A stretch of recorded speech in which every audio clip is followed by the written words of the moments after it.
ሰላም እንደምን አላችሁ ውድ የዚህ ቻናል ተከታታዮች። በዚህ ዝግጅት ደግሞ ስለ ቬኒር ወይም ደግሞ አርቲፊሻል ተለጣፊ ጥርሶች እንደ ሕክምና አማራጭ ይቀርባሉ። ምን አይነት ጥርሶች እነዚህን ቬኒሮች ወይም ደግሞ ተለጣፊ ጥርሶች መጠቀም ይችላሉ? እንደዚሁ እነዚህ ቬኒር ወይም ደግሞ ተለጣፊ ጥርሶች ከመደረጋቸው በፊት ታካሚዎች ማወቅ ያለባቸው ነገሮች ምን መምሰል አለባቸው? በዚህ ዝግጅት እንነጋገራለን። አንድ ሰው ቬኒር ወይም ደግሞ አርቲፊሻል ተለጣፊ ጥርሶችን በተለያየ ምክንያት ሊያደርግ ይችላል። ለምሳሌ የቀለም ለውጥ ያላቸው ጥርሶች፣ እነዚህ የቀለም ለውጦች በተለይ ከጉዳት በኋላ ወይም ደግሞ ከዴንታል ኬሪስ ወይም ደግሞ ጥርስ መቦርቦር በኋላ የሚመጡ የከለር ወይም ደግሞ የቀለም ለውጦች ሊሆኑ ይችላሉ። እንደዚሁም ደግሞ መጠነኛ የሆነ መሸረፍ ወይም ደግሞ ስንጥቅ የሆነ ጥርስ በጊዜ ሂደት የቀለም ለውጥ ማምጣት፣ እንደዚሁም ደግሞ ቺፕ ስላደረገ ወይም ደግሞ ስለተሸረፈ እይታ ላይ ሰዎች ስለማይወዱት በቬኒር ወይም ደግሞ በተለጣፊ ጥርሶች ማሸፈን ይችላሉ። መጠነኛ የሆነ የጥርስ መወላገድ፣ በተለይ ይህንን በብሬስ ሕክምና ለማስተካከል ጊዜ የሌላቸው እንደዚሁም በዛ መልኩ ማስተካከል የማይፈልጉ ሰዎች ቬኒርን እንደ አማራጭ መውሰድ ይችላሉ። መጠነኛ ክፍተት በጥርሳቸው መሀል ያላቸው ሰዎች ቬኒርን መጠቀም ይችላሉ። በተለይ ፍንጭት እንደዚሁም ደግሞ የተለያየ የጥርስ ሳይዝ ወይም ደግሞ የመጠን ልዩነት ጥርስ ላይ ያላቸው ሰዎች እነዚህን የቬኒር ወይም ደግሞ የአርቲፊሻል ተለጣፊ ጥርሶችን መጠቀም ይችላሉ። ሰዎች ሁልጊዜም እነዚህን የህክምና አማራጮች ከመውሰዳቸው በፊት ማወቅ ያለባቸው ነገሮች አሉ። መጀመሪያ በተለይ መጠነኛ የጥርስ መወላገድ እንደዚሁም ደግሞ የጥርስ ፍንጭት ወይም ደግሞ ክፍተት ያላቸው ሰዎች በብሬስ ህክምና መታከም እንደሚችሉ ማወቅ መቻል አለባቸው።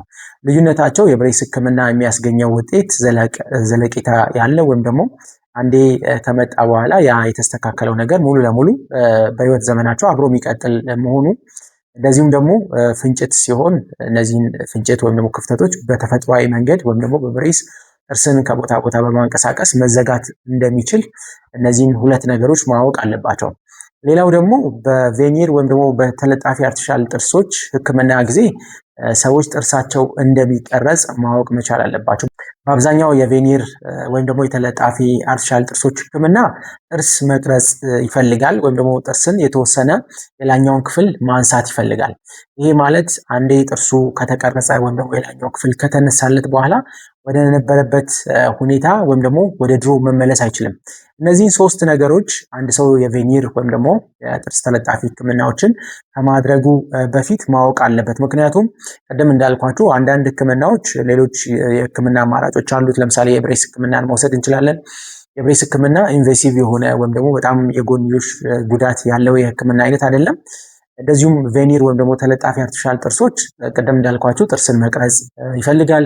እንደዚሁም ደግሞ ጥርሱ አንዴ ከተቀረጸ በኋላ ወደ ነበረበት ወይም ደግሞ ወደ ድሮ ሁኔታ መመለስ አይችልም። ሁልጊዜም አንዴ ቬኒር ካረገ ወይም ደግሞ ተለጣፊ አርቲፊሻል ጥርስ የሚያረግ ሰው ሁልጊዜ ማድረግ ያስፈልገዋል። ስለዚህ እነዚህን ከመወሰኑ በፊት አንድ ሰው እነዚህ ቬኒር ወይም ደግሞ የጥርስ ተለጣፊ ህክምናዎች አንዴ ከተደረጉ በኋላ ለምን ያህል ጊዜ እንደሚቆዩ፣ የኮስቱን ወይም ደግሞ ምን ያህል ክፍያ እንዳላቸው፣ እንደዚሁም ምን አይነት የሜንቴናንስ አይነት ወይም ደግሞ በየጊዜው ወደ ክሊኒክ እየመጡ ምን አይነት ቼክአፖችን ማድረግ እንዳለባቸው ማወቅ አለባቸው። ምክንያቱም የተለጣፊ አርቲፊሻል ጥርሶች ህክምናዎች ብዙ አይነት አሉ። ፖርስሌን ብለን የምንጠራቸው፣ ዳይሬክት ኮምፖዛይት ቬኒሪንግ ብለን የምንጠራው፣ እንደዚሁም ደግሞ የዚርኮኒያ ቬኒር ብለን የምንጠራው የህክምና አማራጮች አሉ። እነዚህ የህክምና አማራጮች ጥርስን መቅረጽ ይፈልጋሉ። እንደዚሁም ደግሞ የየራሳቸው ክፍያ ወይም ደግሞ ኮስታቸው እንደዚሁ ይለያያል። በተጨማሪም ደግሞ የየራሳቸው የህክምና ጊዜ ወይም ደግሞ የጥቅም ጊዜ አላቸው። እነዛ ጊዜያቶች ሲደርሱ በቀላሉ ቺፕ ሊያደርግ ሊሰነጠቅ፣ እንደዚሁም ደግሞ ከዛ ቦታ ላይ ሊነሳባችሁ ይችላል። ስለዚህ ቬኒሮች በአብዛኛው ከ5 ዓመት ጀምሮ እስከ 15 ዓመት ድረስ ቆይታ አላቸው። ይሄ እንደ የተለጣፊ አርቲፊሻል ጥርሶቹ አይነት ይወሰናል። እንደዚሁም እንደ ጥርሶቹ ኳሊቲ፣ እንደዚሁም እንደሰራላችሁ ሰው ጥንቃቄና ፕሮሲጀሩን ተከትሎ መስራቱን የሚያሳዩ እነዚህን ነገሮች ወይም ደግሞ የቆይታ ጊዜው በእነዚህ ገቨርን ይደረጋል ወይም ደግሞ ፋክተሮች ናቸው። ስለዚህ እነዚህን ነገሮች ማወቅ በጣም እጅግ አስፈላጊ ነው። እንደዚሁም የቬኒር ህክምናዎች በተለይ አንድ ጊዜ የቀለም ለውጥ ያመጣን ጥርስ በቬኒር ወይም ደግሞ በመሸፈን ህክምና አደረግን፣ እነዚህ ቬኒሮች በተለያየ ምክንያት ቺፕ ሊያደርጉ ይችላሉ። ለምሳሌ ኮምፖዛይትን ብንወስድ ወይም ደግሞ ክሊኒክ ውስጥ የምንሰራው የቬኒር አይነት በየ5 በየ4 ዓመቱ ማደስ ይፈልጋል። አንደኛ የቀለም ለውጥ ያመጣል፣ ሁለተኛ ደግሞ በቀላሉ ቺፕ ሊያደርግ ይችላል ወይም ደግሞ ከዛ ቦታ ላይ ሊነሳ ይችላል። ስለዚህ እነዚህ የቬኒሪንግ ወይም ደግሞ የአርቲፊሻል ጥርስ መሸፈን አይነቶች በየጊዜው ክትትል የሚፈልጉ እንደዚሁም ደግሞ እነዛን ቺፕ ያደረጉ ቬኒሮች ወይም ደግሞ ተለጣፊ ጥርሶች ማደስ እንዲሁም ደግሞ በሌላ ቬኒር አይነት መተካት ይፈልጋሉ። እንደዚሁም ደግሞ ዚርኮኒያ እንደዚሁም ደግሞ ፖርስሌን ቬኒር የምንላቸው የእድሜያቸው ጊዜ የተለያየ ነው። በተለይ ፖርስሌን ቬኒር የምንለው እስከ 15 ዓመት ይቆያል። በጣም ተፈጥሯዊ ጥርስን የሚመስል እንደዚሁም ሻይን የሚያደርግ ቆሻሻ እላዩ ላይ የማያርፍበት ወይም ደግሞ ቆሻሻ የማይሰበስብ እንደዚሁም ተፈጥሯዊ የሚመስል የቬኒር አይነት ነው። ከዚርኮኒያ እንዲሁም ደግሞ ከሴራሚክ ወይም ደግሞ ከዚርኮኒያ እንደዚሁም ደግሞ ኮምፖዛይት ቬኒር ውድ ነው ወይም ደግሞ ሞር ገንዘብ ይጠይቃል። እንደዚሁም የዚርኮኒያ ቬኒር ሌላው አማራጭ ነው። በተለይ እነዚህ ጥርሳቸውን ብሮክስ የሚያደርጉ ወይም ደግሞ ጥርሳቸውን የሚያፋጩ ሰዎች መጠቀም ያለባቸው የአርቲፊሻል ጥርስ በጣም ጠንካራ፣ በቀላሉ ቺፕ ማድረግ እንደዚሁም ደግሞ እንደዚህ አይነት ፎርሶችን የሚቋቋም አይነት የቬኒር ወይም ደግሞ የክራውን አይነት መሆን አለበት። እነዚህ ሰዎች መመረጥ ያለበት የቬኒር አይነት ወይም ደግሞ ግዴታ ከሆነ ዚርኮኒያ ነው መሆን ያለበት፣ ጠንካራ ስለሆነ በቀላሉ ቺፕ ስለማይደርግ ስለማይሰበር።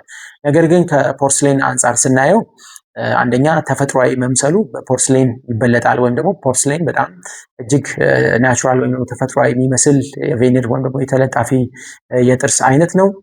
እንደዚሁም ደግሞ ጥንካሬው በጣም ጠንካራ የምንለው ነው። ነገር ግን ቺፕ ሊያደርግ ወይም ደግሞ ሊሰበር የሚችል የቬኒር አይነት ነው። ስለዚህ በጥንካሬ ዚርኮኒያ ይበልጠዋል። ነገር ግን በመልክ ወይም ደግሞ ናቹራል በመምሰል ፖርስሌን የተሻለ ነው። ስለዚህ አንድ ሰው እነዚህን ነገሮች በሙሉ ተጨባጭ ማድረግ ይኖርበታል ሌሎች የቬኒር ወይም ደግሞ አርቲፊሻል ጥርስ መለጠፍ ህክምናዎች ከመደረጋቸው በፊት።